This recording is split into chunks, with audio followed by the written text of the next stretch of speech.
I want to tell you a story about a musician and a mathematician. The musician began learning the piano at age 6.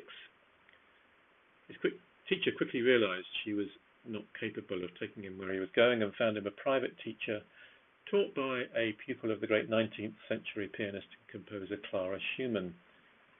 And his parents couldn't really afford, so each week they paid for a half-hour lesson, which always lasted a whole hour. He describes an emotional awakening he experienced as a young teenager, transported in his imagination to the steppes of Russia while listening to Borodin's Prince Igor. Later, the grade 7 examiner who gave him full marks for a performance of Debussy's Reverie simply noted on the exam paper, "He has remarkable emotional maturity for one of his age." At the age of 18, he was one of just 4 people that year to be awarded a diploma in piano performance by the Royal College of Music. And that is where his musical career ended. And it was all because of the mathematician. Let me tell you about the mathematician. He had no idea how good he was at maths until he reached secondary school. He just loved doing puzzles with his much older brother David, who had been teaching him algebra and simultaneous equations and even a bit of differential calculus. Maths was always his strongest subject at school and came with ease. No sweat, no revision, beautifully precise. A teenager's dream. If you were good at maths, you could really do well, he discovered, with minimal effort. Well, up to the age of 14, these two were the best of friends, but a rift began to open up about life, the universe, and everything. One day, the youth leader at their church presented them with 6 proofs of God's existence. Sophisticated stuff, but the mathematician was not impressed. The claims to certainty felt fuzzy at the edges, and they drove him away, not closer. The musician found them irrelevant. In a world of beauty and wonder, it's blindingly obvious that God exists, and Jesus is an incredible guy, highly credible and worth following. But I don't know whether you've guessed, but because the two of them shared the same body, mine, they really had to settle the dispute.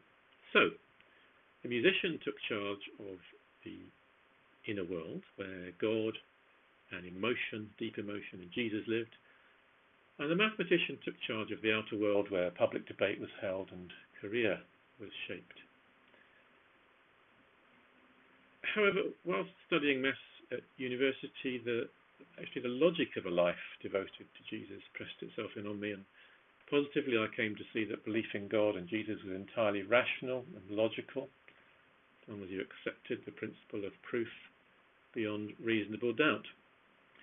Negatively, I think that in the very process of gaining more rational certainty, I became a colder and harder person in the way I lived that out in the realm of public debate. Little did I realize that I was playing out on the stage of my own life the final death throes of the project known as the Enlightenment, including the separation of facts, as in maths and science, and values, as in the arts and humanities.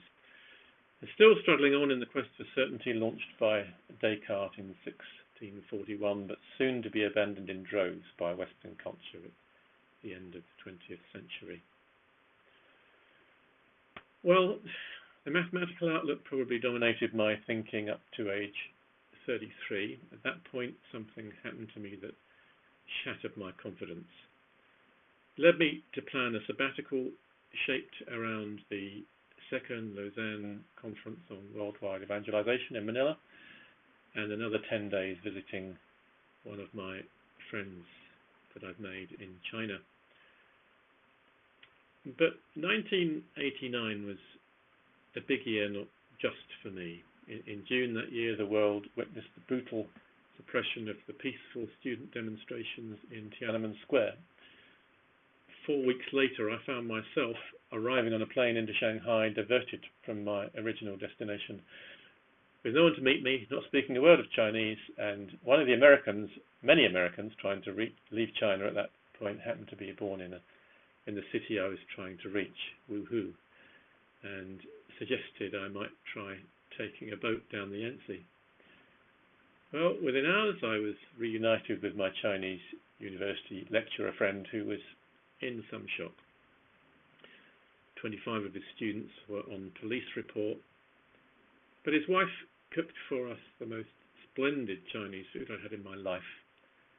We discussed music, business, politics, religion, culture, and of course food with his friends and relatives, and then spent 3 days exploring the breathtaking beauty of Huangshan Mountain together with my friend Lily.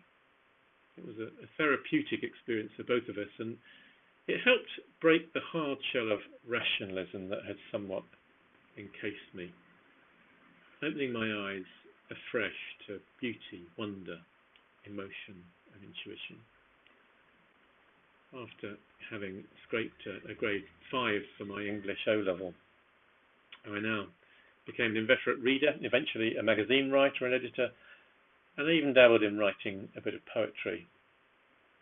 4 months later, the Berlin Wall was broken and shattered into a million pieces and carted off to every corner of the world as souvenirs. By 1997, the British government had produced its Excellence in Schools white paper, warning that at all levels, society is undergoing massive economic, technological, social, and political changes that challenge traditional values, beliefs, and institutional arrangements. Well, these shock waves have continued with further tidal waves in 2008 and 2020, and we all need an inner compass that will help us navigate through the storm. That's what this course is about, and we hope it will play some small but significant part in helping you forward on your own life journey.